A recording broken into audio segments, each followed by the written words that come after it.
إن الله وملائكته يصلون على النبي يا أيها الذين آمنوا صلوا عليه وسلموا تسليما.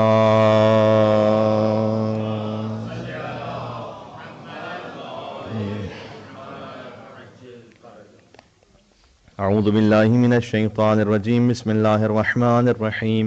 وبه نستعين وهو خير ناصر ومعين والعاقبة للمتقين والجنة للموحدين والنار للعاصين والصلاة والسلام على أشرف الأنبياء والمرسلين حبيب إله العالمين سيدنا ونبينا وشفيع ذنوبنا وطبيب نفوسنا ومولانا بالقاسم محمد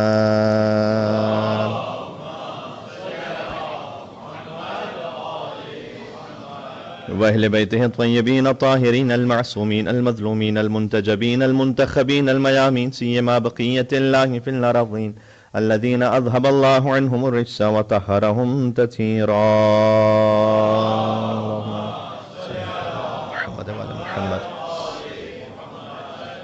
اللهم صل وسلم وزد وبارك على صاحب الدعوة النبوية والصولة الحيدرية والعصمة الفاطمية والحلم الحسنية والشجاعة الحسينية والعبادة السجادية والمآثر الباقرية والآثار الجعفرية والعلوم الكاظمية والحجج الرضوية والجود التقوية والنقاوة النقوية والهيبة العسكرية والغيبة الإلهية. صلوات بر محمد وآل محمد. اللهم صل على محمد وآل محمد. واللعنة الدائمة على أعدائهم أجمعين.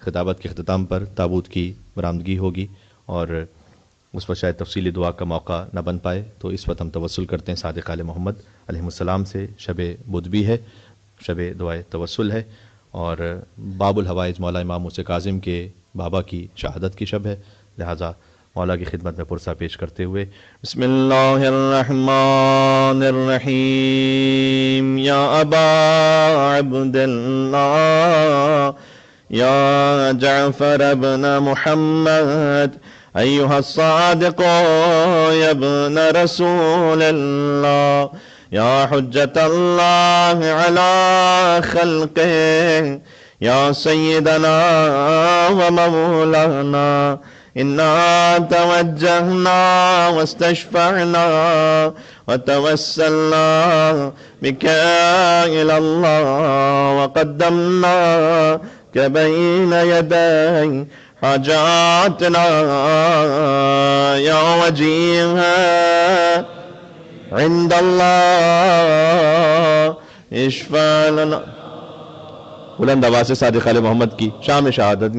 یا وجیہا عند اشفع لنا. ایک مرتبہ اور ظہور مولا کے لیے. یا وجیہا عند اللہ اشفع لنا عند اللہ. بلند تر صلوات. اللہم صلی علی محمد. قال اللہ تبارک و تعالی فی القرآن الکریم بسم اللہ الرحمن الرحیم. والسابقون السابقون اولئک المقربون فی جنات النعیم ثلۃ من الاولین وقلیل من الآخرین. نعرہ صلوات.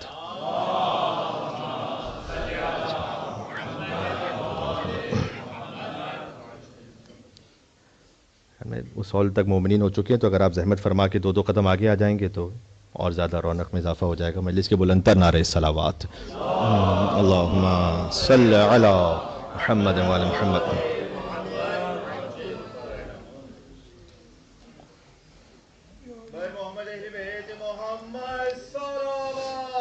اللہم صل علی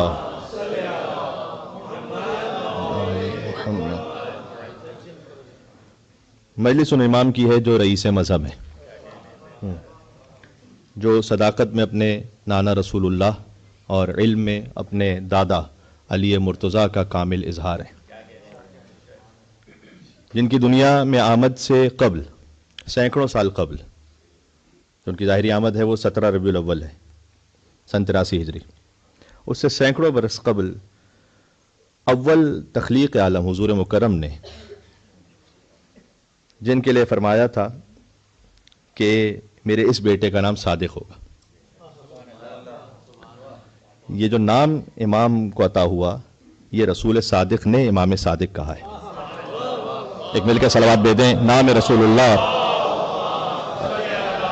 نام امام. تو جیسے جب وجہ تخلیق کائنات صادق کہہ دے تو وہ یقیناً سورہ برات کی آیت نمبر 119 کا مکمل مفہوم ہے کہ یا ایھا الذین آمنوا اتقوا اللہ وکونوا مع الصادقین. جب اللہ حکم دے کہ صادقین کے ساتھ ہو جاؤ تو جیسے اول تخلیق عالم نے صادق کہہ دیا ہو تو اس سے بڑھ کر صادقین کا مصداق اور کون ہو سکتا ہے.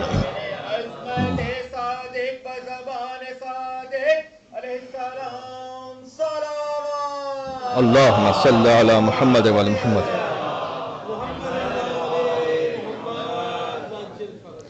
میری بھرپور کوشش ہے کہ گفتگو کا ایک ایک لمحہ فضائل امام جعفر صادق علیہ السلام کا طواف کرتا رہے.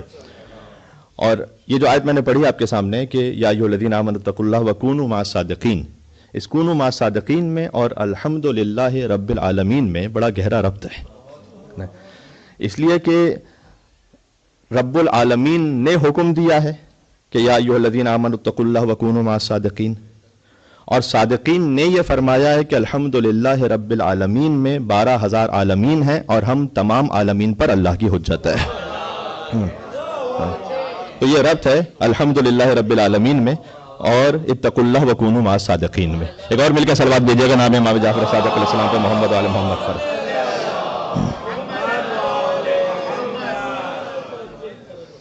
لہذا شمس الدین ذہبی ایک 700 سال پرانی شخصیت ہیں اور بڑے اپنے مسلک میں بڑے شدید ہیں، تعصب بھی بہت رکھتے ہیں اور علم الحدیث کے امام سمجھے جاتے ہیں. ابن حجر عسقلانی یہ ایک بہت بڑا نام ہے خود، انہیں حافظ عصر کہا ہے. 200 سے زیادہ کتابیں لکھی ہیں. ان میں سے ایک ہے سیر و اعلام النبلاء. اس میں لکھا صادق علیہ محمد کے لیے کہ کبیر الشان، اتنی شان کبیر ہے ان کی. امام سمجھتے ہوئے نہیں لکھ رہا، منصوص من اللہ سمجھتے ہوئے نہیں لکھ رہا، لیکن عالم الدہر ہونے کی حیثیت میں کہ اتنی کبیر شان ہے کہ من ائمۃ العلم، یہ مسلمانوں کا امام نہیں ہے، یہ علم کا امام ہے. مومنوں کا امام ہونا اور علم کا امام ہے. تو یہ علم کا امام ہے. اور کیوں نہ ہو کہ انا مدینۃ العلم وعلی بابھا، ایک نانا ہے اور ایک دادا ہے، تو پھر علم کے امام ہیں جعفر صادق علیہ الصلوۃ والسلام. کہ لہٰذا عمرو ابن ثابت انہوں نے بھی اس بات کو کہا. یہ میں آپ کو اس لیے نہیں سنا رہا کہ اس وجہ سے آپ کا ایمان کوئی اور زیادہ بڑھ جائے گا، اس لیے کہ یہ وہ نہیں ہے کہ جنہیں ہم قابل تقلید سمجھتے ہوں، لیکن جو والفضل ما شہدت بہ الاعداء، کہ فضیلت تو وہ ہے کہ جو دشمن کی زبان سے جاری ہو جائے. میں اس حیثیت میں آپ کی خدمت میں عرض کر رہا ہوں کہ میں نے کنت اذا نظرت الی جعفر ابن محمد صادق، میں نے جب بھی جعفر صادق کو دیکھا، یہ بھی اپنے زمانے کے بہت بڑے عالم ہیں، کہتے ہیں کہ میں نے دیکھا انہیں تو انہم من سلالۃ النبیین، تو صورت ہی سے محسوس ہوتا ہے کہ نبیوں کی نسل سے ایک انسان ہے. ہائے ہائے، نبیوں کی نسل سے ایک انسان ہے، جن کے جد ابراہیم علیہ السلام ہے اور پھر اسماعیل علیہ السلام ہے، اور تسلسل نبیوں کی نسل سے، یعنی چہرہ اتنا وجیح ہے، اتنا نورانی ہے کہ نبیوں کی نسل سے ایک امام ہے. اور اب آپ کے مزاج کی ایک بات اور کرنے لگا ہوں کہ رأیت جعفر ابن محمد، میں نے دیکھا جعفر صادق کو عند الجمرۃ العظمیٰ، بڑے شیطان کے بعد جب وہ کنکریاں مار رہے تھے حج کے موقع پر. دیکھیں جو 3 شیطان ہیں حج کے موقع پر، اور حج آنے والا بھی ہے، تو جو 10ویں ذی الحج ہوتی ہے اس میں فقط بڑے شیطان کو کنکریاں ماری جاتی ہیں، پھر 11ویں ذی الحج کو چھوٹا شیطان، پھر مجلا شیطان، پھر بڑا شیطان، اور پھر 12ویں ذی الحج کو پھر چھوٹا شیطان اور مجلا شیطان اور بڑا شیطان. اور جو آپ سمجھ رہے ہیں بالکل صحیح سمجھ رہے ہیں ویسے اس بارے میں. تو رأیت جعفر ابن محمد، میں نے دیکھا جعفر صادق علیہ السلام کو واقفاً، وہ جمرۃ العظمیٰ جسے جمرۃ العقبہ بھی کہتے ہیں، بڑا شیطان، وہاں پر مولا کنکریاں مار رہے تھے اور کہتے جاتے تھے یقول سلونی سلونی سلونی سلونی، پوچھ لو پوچھ لو مجھ سے پوچھ لو مجھ سے پوچھ لو. یعنی اس لیے کہ وہاں پر سب سے زیادہ اس وقت حاجیوں کا اجتماع بھی ہوتا ہے اور بہت زیادہ وہاں پہ بھیڑ ہوتی ہے. آپ نے معمولاً یہ دیکھا ہے کہ اسٹیمپیڈز وغیرہ وہاں پر، کیونکہ بہت زیادہ ایک ساتھ اجتماع ہوتا ہے سب نے اسی ایک موقع پر. تو امام اس بھرے مجمع میں اپنے جد ہی کا وہ نعرہ بلند کیا کرتے تھے کہ سلونی سلونی قبل ان تفقدونی، پوچھ لو قبل اس کے کہ مجھے کھو دو. اب یہ تو میں نے عرض کیا کہ میں ان کے ذریعے سے امام صادق علیہ السلام کی عظمت پر کوئی استدلال نہیں کرنا چاہتا، فقط ایک گوشہ تھا آپ کی خدمت میں عرض کرنا چاہتا تھا. یہ انوار الہیہ ہیں، یہ محتاج نہیں ہے کہ ان جیسوں کی کوئی گواہی آئے. یہ وہ ہیں کہ اللہ سبحانہ و تعالیٰ نے ملائکہ کو حکم اس لیے دیا تھا آدم کے سامنے جھکنے کا کہ ان کا نور صلب آدم میں موجود تھا، اگر آپ کی توجہ ہے تو. جی تو میں اب وہ جملہ پیش کرنے جاؤں گا جو خود حضور مکرم نے ارشاد فرمایا. حضور مکرم نے فرمایا کہ جو میدان قیامت میں چاہتا ہے کہ اصحاب الیمین میں اس کا شمار ہو جائے، اسے چاہیے کہ میرے اس بیٹے جعفر صادق کی محبت کے پاس آتا اللہ کے پاس. یعنی اصحاب الیمین میں شمار اس کا ہوگا کہ جو مولا جعفر صادق کی محبت کے ساتھ آئے گا اللہ کی بارگاہ میں. یہ گواہی ہے حضور مکرم کی. اصحاب الیمین کون ہیں؟ جن کا ذکر سورہ واقعہ میں بھی موجود ہے، جن کا نامہ اعمال ان کے دانے ہاتھ میں دیا جائے گا، آپ جانتے ہیں اس بات کو. اور اصحاب الیمین ما اصحاب الیمین، یہ میں اب امام کی بات نہیں کر رہا یہاں، جو امام پر ایمان لے آئے اس کی بات کر رہا ہوں میں. اب ایک مل گیا اور صلوات تو بھیجیے گا ذرا جعفر محمد صادق علیہ السلام، محمد وعلی محمد پر.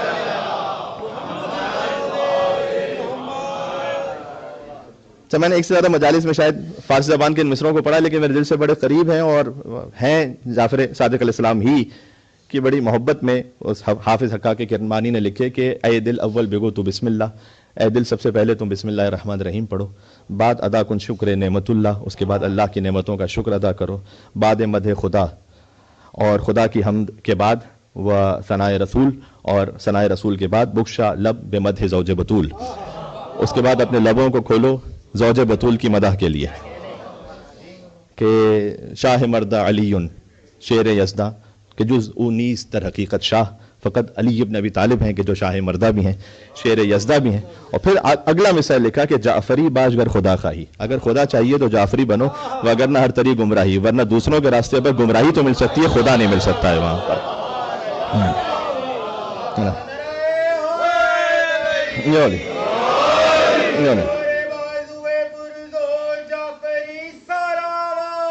اللہ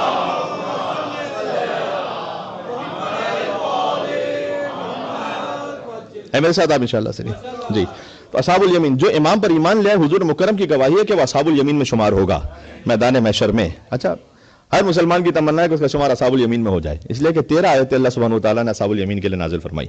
سورہ واقعہ اصحاب الیمین ہے ما اصحاب الیمین کہ داہنے ہاتھ والے، اور کیا ہی داہنے ہاتھ والے، فی سدر مقصود، جی جو بے کانٹوں کی بیریوں میں ہوں گے. اب میں اس کا کس طرح سے ترجمہ کروں اور سمجھاؤں.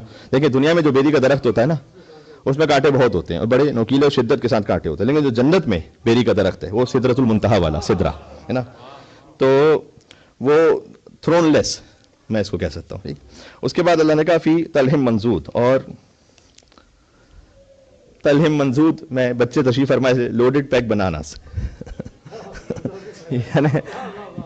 یعنی کیلوں کے گتھے بہت سارے ایک ساتھ، وظل ممدود اور ایکسٹینڈڈ شیڈز میں ہوں گے، وماء مسکوب اور جھرنے سے گرتے ہوئے پانیوں میں ہوں گے. یہ امام صادق پر ایمان لانے والوں کی بات ہو رہی ہے. وفاکہۃ کثیرہ، اور کثیر تعداد میں میووں کے درمیان ہوں گے. لا مقطوعۃ ولا ممنوعہ، نہ ہی کوئی روک ٹوک ہوگی اور نہ ہی سلسلہ کبھی ختم ہوگا. وفرش مرفوعہ، اور اپ لفٹڈ میٹریسز ہوں گے. قرآن میں کیا انا انشأناہن انشاء، اور ہم نے حوروں کو ایک خاص انداز سے خلق کیا ہے. وجعلناہن ابکارا، اور ہم نے انہیں باکرہ قرار دیا ہے. اور عربا اترابا، جو ان ایجنگ ہے. میں جتنا آسان ترجمہ کر سکتا تھا میں نے کر دیا. لاصحاب الیمین، یہ ہیں داہنے ہاتھ والے.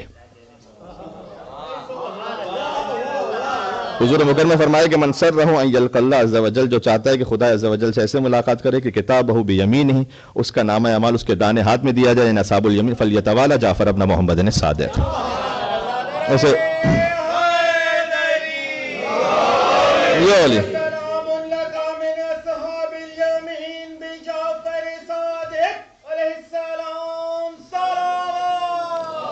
اللہم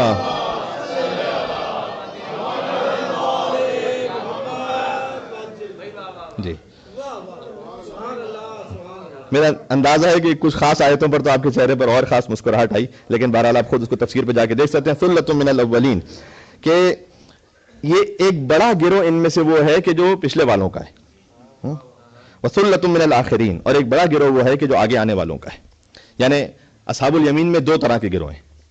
ایک بڑا گروہ وہ ہے کہ جو گزر چکا، ایک بڑا گروہ وہ بھی ہے کہ جو آئے گا. دیکھیں سابقون میں ایسا نہیں ہے. اگر آپ آیات کو میچ کر لیں سورہ واقعہ کی تو والسابقون السابقون اولئک المقربون، کہ سبقت کرنے والے اور کیا ہی سبقت کرنے والے، اولئک المقربون، وہ تو خاص مقرب ہیں اللہ کے، فی جنات النعیم، اللہ کی خاص نعمت والی جنتوں میں.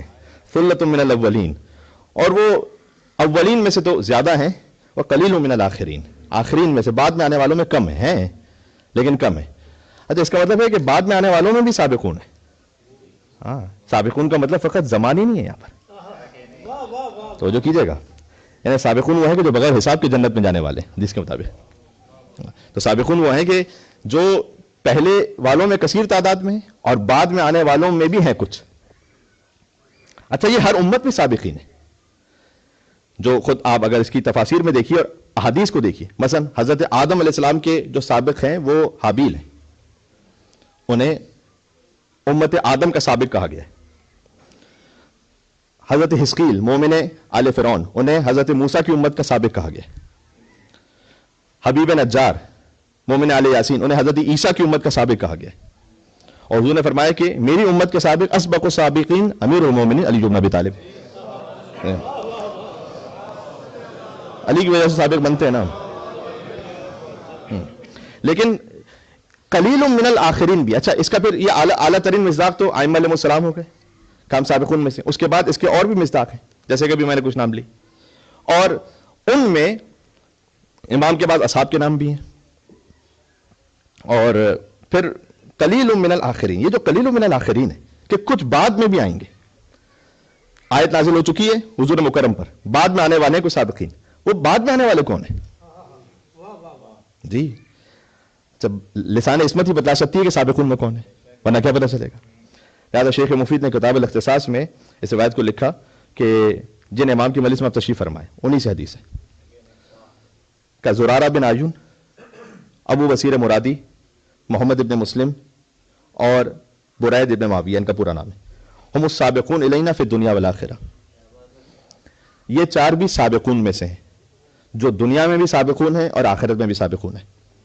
اور صادق علیہ محمد نے یہ بھی فرمایا کہ زرارہ، جن کا شاید نام آپ نے سن رکھا ہے، فرمایا یہ جنت میں سب سے پہلے مجھ سے ملنے والا ہے.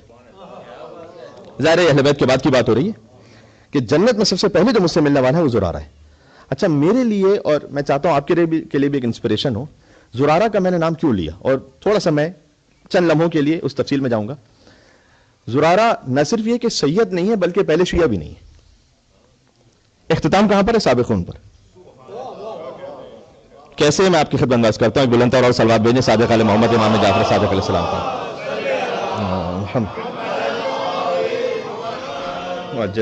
تو جو ہے یہ مستفسر کہے جاتے ہیں. مستفسر ایک اصطلاح ہے. مستفسر یعنی جس نے بصیرت کو حاصل کر لیا. تاریخ میں جب بھی کوئی کسی غیر مذہب کو چھوڑ کر ائمہ علیہ السلام کی ولایت کو قبول کرتا تھا تو اسے مستفسر کہا جاتا تھا. یہ نام آپ کے ذہن میں رہ جائے، بڑا اچھا لطیف نام ہے مستفسر، یعنی جس نے بصیرت کو حاصل کیا. تو یہ پہلے غیروں کے مذہب پر ہے اور بعد میں مولا علی کی ولایت پر آئے. یعنی ایک زمانے پر ایسا بھی گزرا ہے کہ یہ نہ پانچویں امام کو امام مانتے نہ چھٹے امام کو امام مانتے. اچھا یہ اللہ سبحانہ و تعالیٰ کا نظام ہے. سورہ قلم کی ایک آیت ہے، آیت نمبر 60، سورہ نمبر 68 ہے، آیت نمبر 7 ہے، ان ربک هو اعلم بمن ضل عن سبیلہ وهو اعلم بالمہتدین. خدا ہی جانتا ہے کہ کون ہدایت پر رہنے والا ہے اور کون گمراہ ہو جانے والا ہے. پھر ایک فارسی زبان کا شعر دو مصرے یاد آ رہے ہیں. با علی در بدر بودن شرط نیست. علی کا جو پہلا غزوہ ہے وہ بدر ہے، آخری جنگ نہروان ہے آپ کے ذہن میں. بدر، احد، خیبر، خندق، صفین، تبوک میں امیر المومنین مدینہ میں تھے، پھر جمل، صفین، نہروان. پہلی جنگ ہے بدر، آخری جنگ ہے نہروان. تو شاعر نے کہا کہ با علی در بدر بودن شرط نیست، علی کے ساتھ بدر میں ہونا کافی نہیں ہے. ای برادر نہروان در پیش روز. یہ دیکھو نہروان تک کون ساتھ میں علی جن نبی طالب علیہ السلام. بڑا زندگی کا بڑا میسج ہے اس میں اگر آپ اس کو محسوس کر پائے تو. بہت سارے قاتلان امام حسین جو کربلا میں لشکر یزید میں، وہ بھی شروع میں جمل صفین میں کچھ عرصے کے لیے علی کے لشکر میں. علی کے ساتھ بدر میں ہونا کافی نہیں ہے. یہ دیکھو نہروان تک کون ساتھ میں. دونوں طرف سے مثالیں. پھر ایک طرف سے ہو رہے جو زندگی پوری ایک طرف گزری ہے. اگر یزید کے ایک لشکر کا سپہ سالار ہے تو سپہ سالار ایک دن میں نہیں بنتا انسان. ایک وقت گزرتا ہے. پہلے سپاہی ہوتا ہے انسان, اس کے بعد کسی بڑی پوسٹ پہ پہنچتا ہے, کوئی عہدہ ملتا ہے, آہستہ آہستہ لشکر کا سپہ سالار بنتا ہے. یعنی ایک عرصہ گزرا ہے. اور دیر آیت درست آیت کو یہی کہتے ہیں کہ دیر سے پہنچے لیکن صحیح پہنچے. تو وہ حر علیہ السلام, تو دونوں طرح ہمارے پاس مثال موجود ہے. تو میں عرض یہ کرنے لگا تھا کہ زرارہ وہ ہیں امام کے صحابی لیکن پہلے کسی اور مذہب پر ہیں. کہتے ہیں کانا آمین. یہ کچھ اصطلاحات ہیں, چلے یہ صادق علیہ محمد اسلام کی برکت سے یہ اب تک ذہن میں رہ جائے. ایک تو مستبصر یاد رہے گا آپ کو, ایک ہے عام, عامی عین سے. آپ ہمارے یہاں کی کتابوں کو دیکھیں نا, اور خاص طور پر احادیث کی کتابوں کو, تو وہاں پر کسی اور مذہب پر جو ہوگا اس کو اہل سنت نہیں کہتے. اہل سنت کون ہے اصل میں؟ اہل سنت جو سنت کی پیروی کر لے. سنت یہ ہے کہ من کنت مولا فہذا علی مولا, صحیح نا؟ سنت تو یہی ہے. تو جو سنت کی پیروی کر لے وہ اہل سنت ہے. تو وہاں ان کے لیے ایک لفظ استعمال ہوتا ہے عامی, عین الف میم, کبھی یا بھی ہوتا ہے ساتھ میں. عامی, عامی کا مطلب ہے کہ وائڈ اسپریڈڈ پیپل, یعنی زیادہ کامن. اور ان کے مقابل پر ہے آپ کے لیے استعمال ہوتا ہے خاص, یعنی اسپیسیفائڈ. علی ابن ابی طالب کی ولایت پر جو اسپیسیفائڈ ہے خاص, یہ لفظ استعمال ہوتا ہے. تو کانا عامین, زرارہ عامی تھے, ٹھیک ہے. اور ان کے استاد تھے حکم ابن عتیبہ جو مرجئہ فرقے سے تھے. مرجئہ کون سا فرقہ ہے؟ زرارہ کا میں تھوڑا سا سبر بتا رہا ہوں کہ صادق علیہ محمد تک پہنچے کیسے ہیں اور اس کی وجہ کیا ہے. مرجئہ فرقہ پتہ کون سا ہے؟ ان کا یہ عقیدہ تھا کہ ایمان اس کا تعلق فقط قلبی یقین کے ساتھ ہے, زبان کے اظہار کے ساتھ ہے. عمل کا کوئی ایمان سے تعلق نہیں ہے. اب اس طرح کہ کوئی مذہب یہ تو ہم ہی ہیں شیعہ, بہت سے ایسے شیعہ ہیں جو سمجھ رہے ہیں کہ ان کا تعلق فقط دل کے یقین کے ساتھ ہے, زبان کے اظہار کے ساتھ. تو قبر کے باہر جو کر لے تیری قبر کے اندر, ٹھیک ہے, وہ تو ہے, وہ تو بات صحیح ہے, علی علی تو ہے, لیکن ایسی بے عملی نہ ہو جائے کہ ایمان ضائع ہو جائے, پتہ بھی نہ چلے. یہ ذہن میں رکھیے گا جی. تو زرارہ کسی بھی امام کی امامت کو مانتے نہیں. بہرحال پھر انہیں ہدایت نصیب ہوئی, وہ اس وقت مرجئہ ہیں, پہنچے امام کی خدمت میں. اور امام خدمت میں پہنچنے کے بعد کس مقام تک پہنچے زرارہ کہ کیوں پہنچے وہ بعد میں عرض کرتا ہوں. کیا تسلیم ہے کہ ہمارے یہاں پر اصحاب اجماع کہے جاتے ہیں, پانچویں امام کے صحابی چھڑے, کہ اگر ان تک کوئی حدیث پہنچ جائے تو آگے تحقیق کرنے کی آپ کو ضرورت ہی نہیں کہ وہ حدیث صحیح ہے یا نہیں, بس وہ صحیح ہے. ان پر اتنا اجماع ہے. اب میں آپ کو ایک مثال کے طور پر ایک سند سناؤں, تھوڑا سا ٹیکنیکل بات ہو رہی ہے لیکن سند سنیے گا. مثلا کتاب الکافی میں اگر یوں لکھا ہے کہ شیخ یعقوب کلینی یہ کہیں کہ میں نے سنا ابراہیم ابن ہاشم سے, اور انہوں نے سنا اپنے بابا ہاشم سے, اور انہوں نے سنا مثال کے طور پر زراز سے, یا انہوں نے سنا محمد ابن مسلم سے, انہوں نے سنا زرارہ سے, کہ سألتہ, زرارہ کہتے ہیں میں نے پوچھا ان سے, اس سے سوال اس سے پوچھا اور اس نے یہ جواب دیا. حدیث میں امام کا نام نہیں, قبض حدیث مان لو, قبول کر لو. میں اگر کوئی آپ سے یہ کہے کہ میں نے اس سے پوچھا اس نے جواب دیا شرعی مسئلہ, آپ تھوڑی حجت مانیں گے. کس سے پوچھا؟ تو فقہا نے یہاں لکھا ہوا ہے کہ اگر کسی اور راوی کا نام ہوتا تو ہم نہیں مانتے, لیکن زرارہ سوائے صادق علیہ محمد کے پوچھتے ہی نہیں تھے کسی سے. اس لیے اگر سالتو لکھا ہوا ہے کہ ان سے پوچھا, اس روایت کو ایسے کہتے ہیں مزمرہ. مزمرہ یعنی ضمیر والی روایت, جس میں ضمیر ہے, جس میں نام نہیں لکھا ہوا. تو مزمرہ جو ہے وہ اوتھینٹک نہیں ہے, قابل قبول نہیں ہے. لیکن اگر زرارہ نے کہا سألتہ, میں نے پوچھا, تو زرارہ کا جو مزمرہ ہے وہ بھی قابل قبول ہے. جو ہے آپ کی. اور اب یہ وہ زرارہ ہے کہ امام نے فرمایا کہ رحم اللہ زرارہ, اللہ زرارہ پر رحم کرے.